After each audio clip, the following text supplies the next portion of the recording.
Peggy 16.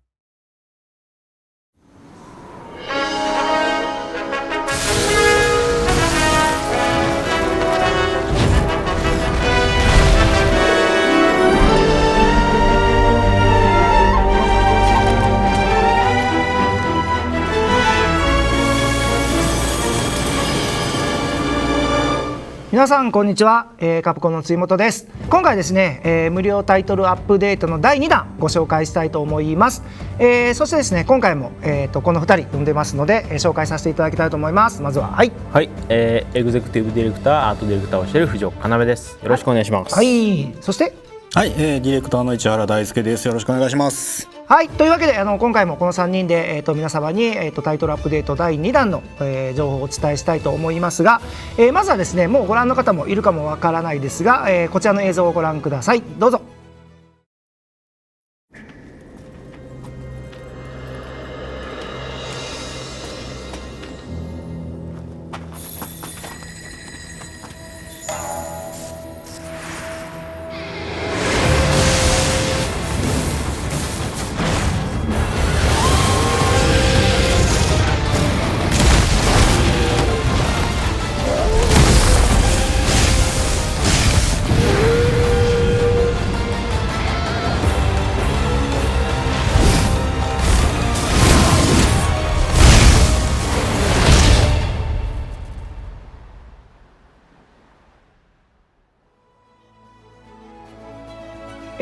ジンオウガの亜種、紹介させていただいています映像を見ていただきましたが、このタイトルアップデート第2弾にはですね、それ以外の、追加の要素もございますので、そちらも今回合わせて紹介していきたいと思っております。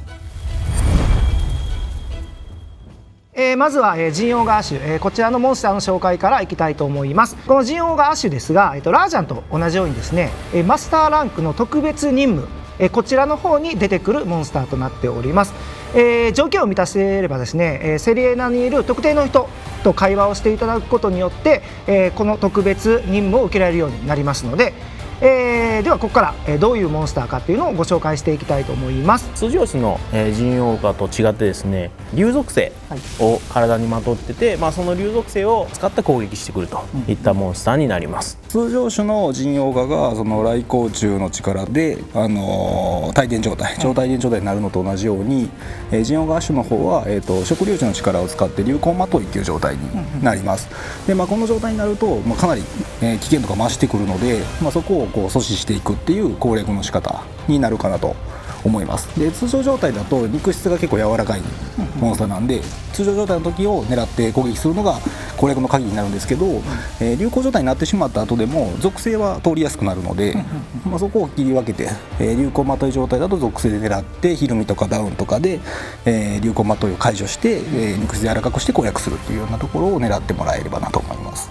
もちろんですね、ジンオウガ亜種が出るということは、ジンオウガ亜種の装備、こちらも当然生産することができるようになりますので、そちらのご紹介を少しお願いします。このジンオウガ亜種から作られる装備なんですけど、ちょっとデザイン自体もちょっと変化しておりまして、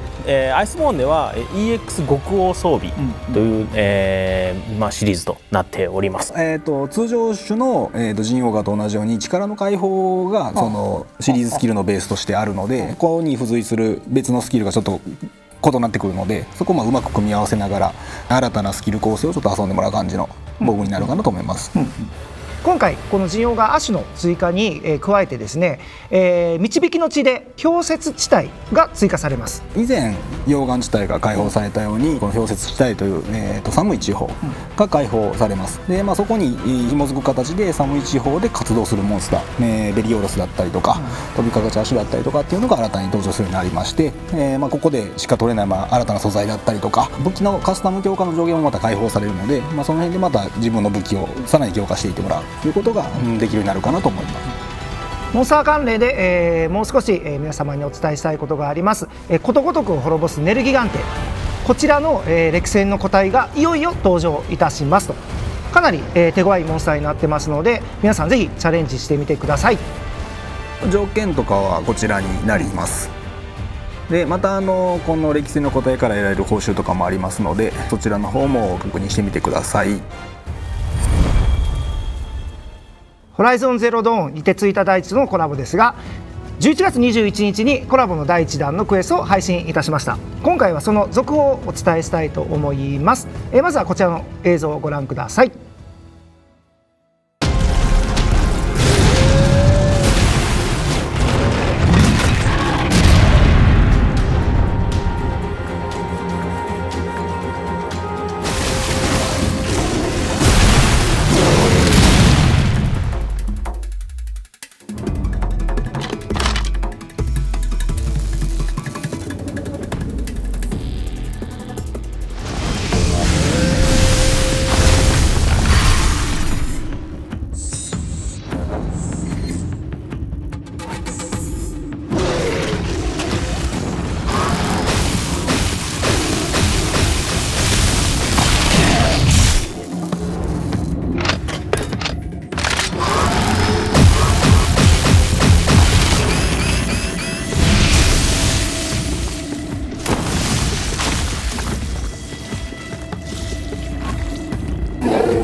はい、いかがだったでしょうか。今回のコラボですね、何回かに分けて配信するというのは皆さんにお伝えしておりましたが、残りのコラボクエストの配信日が、決定いたしました。コラボクエストの第2弾の方ですが、こちらは12月の13日、そしてですねコラボクエストの第3弾、こちらはですね12月の27日から、配信が開始いたします。いずれもですね期間限定の、クエストとなりますので、ぜひこの、タイミングに合わせてこのコラボクエストをプレイしていただけたらと思います。それではですねコラボクエスト第2弾の詳細から、お伝えしたいと思います。まずクエストターゲットなんですけど、先ほど紹介した陣王ガッシュ早速登場いたします。陣王ガッシュを渡りの一地で、終了してもらうコラボクエストになってます。で、ここで入手できる素材で、ワンセットボグになるんですが、シールドウィーバーという、ホライゾンの方でも実際に出てきた装備が、作れるようになります。でプラス、お供装備の方でこちらもホライゾンの方に実際登場します機械銃でフロストクローっていう駒みたいなやつがいますけど、それを、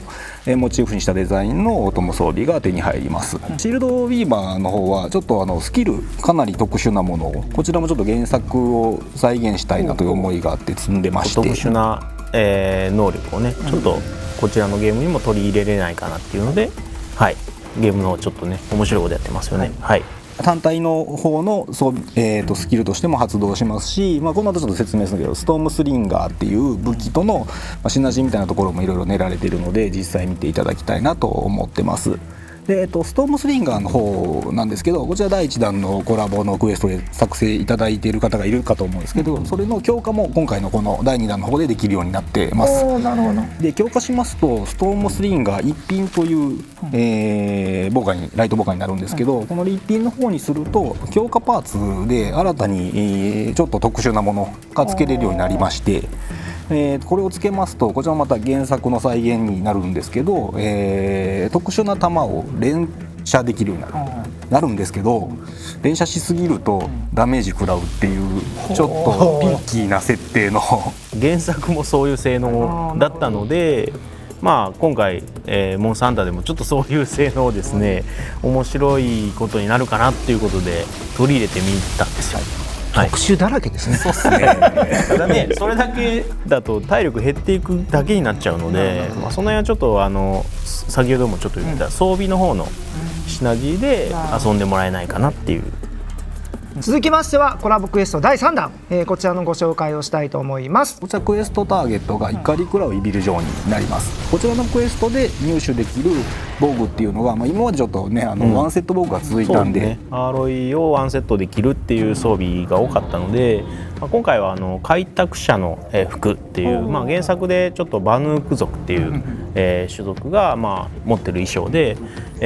それを5パーツで、今回ちょっとバラバラで着れるように、設定をしておりますので、どちらかというとアーロイになるっていうよりはそういう5パーツの、バラバラの、装備となっております。はい。でさらにはワールドの時のコラボで、制作したアーロイの弓とかその辺の武器の強化もこのクエストでできるようにしているので、もう上位相当の性能だったのがまたマスターランクでも使えるような性能になりますし、機械獣猫ってお供の防具があったじゃないですか。あれ可愛いじゃないですか。今回それの EX 版マスターランクで使える機械獣猫の装備とかもこのクエストで生産できるようにしておりますので、好きな人はぜひ使ってみてください。はい。10月10日のタイトルアップデートで一部の重ね着装備追加いたしましたが、今回のタイトルアップデート第2弾、こちらの方でも重ね着装備追加されます。前回ワールドの結構下位の装備が多かったんですけど、今回は上位とかその辺を追加することができたので、結構人気の装備とかもあるので期待されている方もいるんじゃないかなとは思ってます。なので楽しみにしていただければなと思います。でさらに、2周年のタイミングで古竜の一部とかガンマ系の装備とかも追加しようと思ってますので、そちらはもうしばらくお待ちいただければと思います。でアイスボーンの部分のですね、装備の重ね着に関しては今後のアップデートでの追加というのも今検討しておりますので、今後の情報にぜひご期待ください。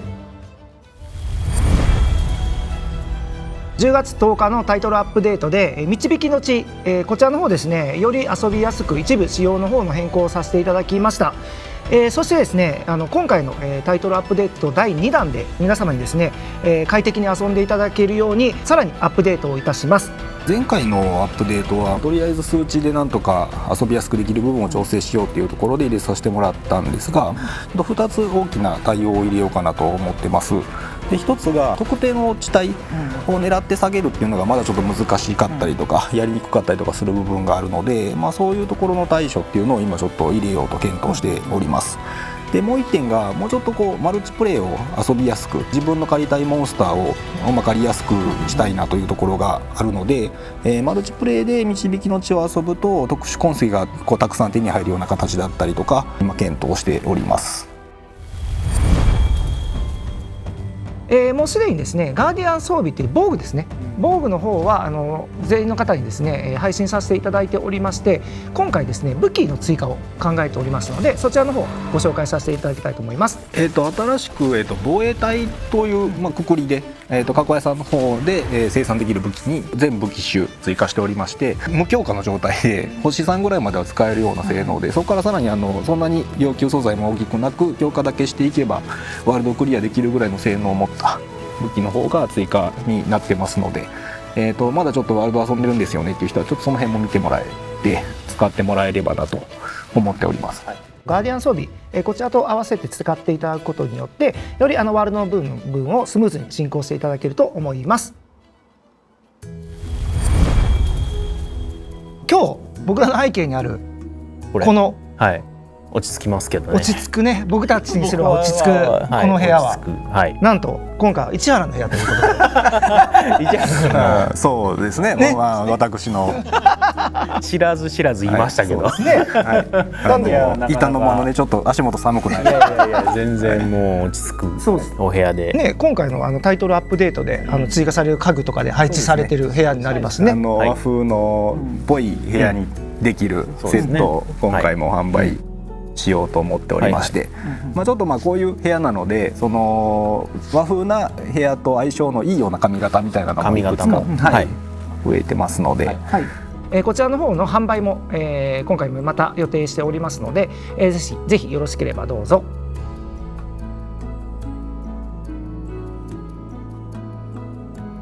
はい、マイハウスの方にですね他のプレイヤーも、呼べるようにもうなってまして、そして今回の、追加でですねそこの、ちょっとコミュニケーションに関する追加もありますので、そちらの紹介をお願いします。はい、マイハウスの中だけで使えるチャット機能っていうのを今回追加しました。サークルとかでマイハウスに集まってダラダラしたりとかっていう機会も増えてくるのかなっていうところがあったので、そういうところでちょっとうまく使ってもらえればなっていうので今回追加されてます。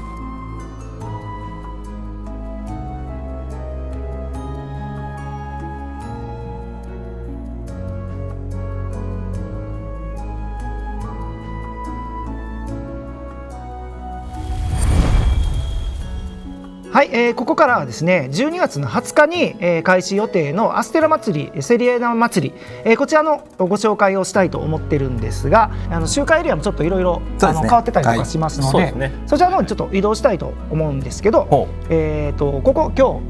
日市原君のお部屋で和風っぽいですね、日本っぽいので、今日はですね忍者っぽい移動でそちらの方に移動してみたいと思いますんで、じゃあ行きますよ。せーの、ドロン。は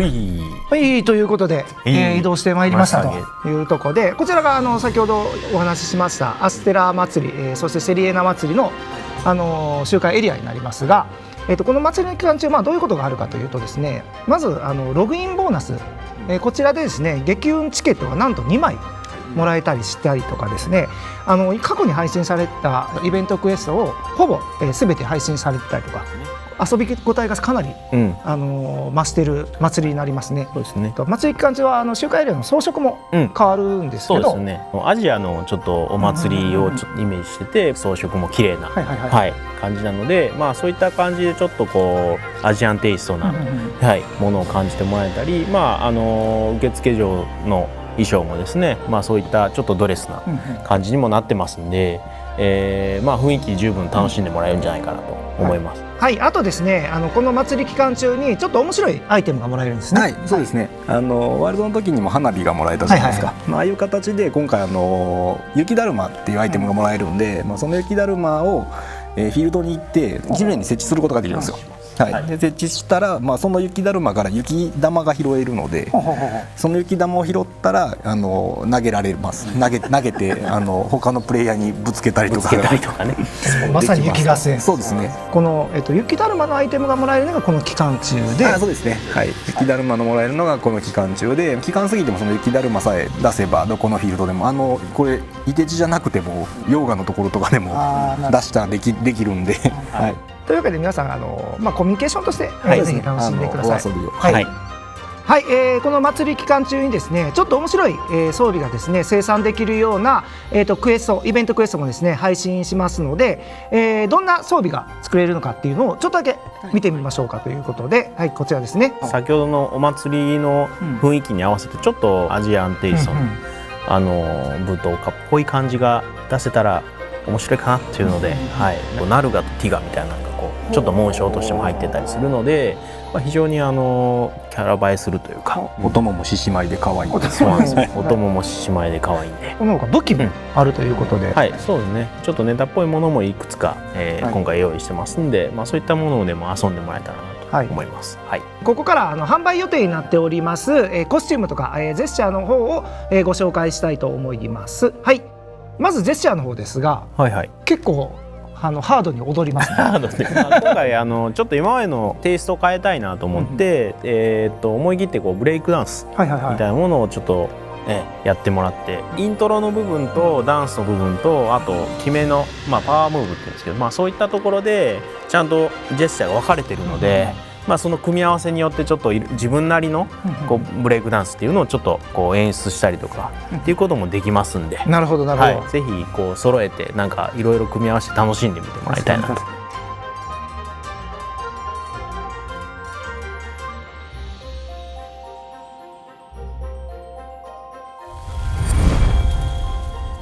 来年の1月でですね、皆様のおかげで、モンスターハンターワールドが発売されてから、2周年という形になります。とうとうはい、ありがとうございます。本当に皆さんありがとうございます。2年もね、はい遊んでいただいて本当ありがたいです。はい、ありがとうございます。うんでですね、ゲームの方でもですね、この2周年をちょっと盛り上げるようなですねことをちょっといろいろ考えたいと思っておりまして、周回エリアがちょっと装飾されたりとかしまして、他にもあるんですけど、そちらの紹介をしたいと思いますので、まずはその2周年の時に、装飾されている、周回エリア、こちらの方にですね移動したいと思うんですけど、こちらの方の移動はですね、今回はカプコンの最新技術を使って僕たちをそちらの方に転送していただこうと転送していただきましょう。思いますんで、はいじゃあそちらの方行きますね。はい行きます。そちら、はい転送。はい、というわけで最新技術で一気に一瞬のうちに移動してまいりましたが、今回ですねこの、2周年記念で行われる、周回エリアの方に来てますけど、装飾も変わってますし、皆さんの衣装もだいぶ変わってます。そうですね。2周年っていうので何がいいかなと思って、結構やっぱこうきらびやかなものにしたいなっていうので、どういうことですかと。星祭りっていうワードからですねどんどんなんかワードが飛躍していきまして、なんかたくさんの星ってなったら今度なんかワードがどんどん宇宙に行き出しましてですね、でもうとうとうですね、お供もですね、もうなんかちょっと宇宙人みたいにしたら面白いんじゃないかっていう悪ノリが発動しました。なるほど。というわけで皆さんだいぶちょっと思い切った2周年になりますが、ぜひ楽しんでいただけたらと思います。はいはい、このタイミングでアイルーの、装備とかもちょっと懐かしいって言ったらいいんですかね。そうですね、はい初代からこうモンスターハンター遊んでくれてる人たちはちょっと懐かしい、デザインになってるかなと思います。あとなんか指揮者っぽいようなそうですね、アイルーの装そういっ備とかたものであったり、プレイヤーの武器とかもかなり今回ネタっぽい。そうですね、竜神族の耳がつけられたりとか、ハンガリにこう武器にしてみましたり、相当出ます。ハンマー使いの辻本さんにはありぜひがとうございます。相当出装ました。備していただきたいっていうものなんですけど、でネタといえば、ネタっていうのも失礼なんですけどネタといえばなんですけど、マイハウスの方にもちょっと小ネタを、辻本さんと藤岡さん、こちらのお二方の直筆プーギの絵を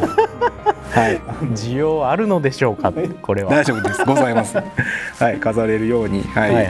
こちらもちろん無料で配布させていただきます。そして続いてはポーズですね。こちらの方もですねちょっと販売を予定しておりますので紹介したいと思います。フォトモードとかで撮ってもらうようにポーズセットっていうこう決めポーズが撮れるジェスチャーのみたいなものを追加してるんですけど、今回各々好みの武器があると思うんで、その武器を出してポーズ取れるっていうようなものを追加。そうなんですよ。なるほど。武器ごとにポーズがあるんで、好きな武器をこう主張できる。だからみんなで並んでやってもらうのもよし、かっこいいですねそれね。おのおの自分の武器をこう見せびらかしてもらってもいいかなと。はい、そしてですね今回のこの2周年のタイミングで、有料の、DLC も、追加されておりますので、そちらの一覧はこちらとなっておりますので、ご確認ください。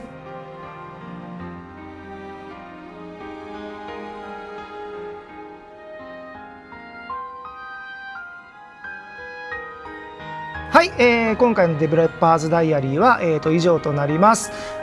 またですね、皆さんにお伝えできるような情報がありましたら、こういう形でも、皆様にお伝えしていきますので、今後もぜひ、情報にご期待ください。それでは、最後はですねいつもの、挨拶で、お別れしたいと思います。いきます。人狩り行こうぜ。